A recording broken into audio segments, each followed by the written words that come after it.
আম টেঙা তিনিটা, লেমু টেঙা তিনিটা। এই জনপ্ৰিয়তা লাভ কৰিছিল মাফিয়াই। এই গীতটো পৰিৱেশন যেতিয়া কৰিছিল তেতিয়া দেখিবলৈ পোৱা গৈছিল অসমত আৰু বহিৰাজ্যতো জনপ্ৰিয়তা লাভ কৰিছে এগৰাকী মাফিয়াই। আৰু মাফিয়াৰ ঘৰত আমি নিশাৰ ভাগত আহি উপস্থিত হৈছোঁ।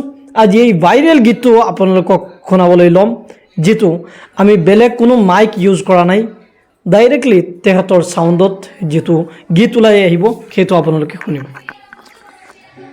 আম টেঙা তিনিটা, নেমু টেঙা তিনিটা, ওচৰতে বিয়া দিছো নকৰিবা চিন্তা।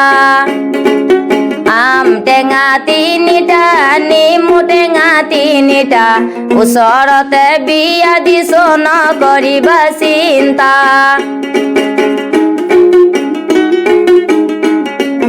আইনা দিছো চাবলৈ, ফোনে দিছো বাবলৈ, দৰজা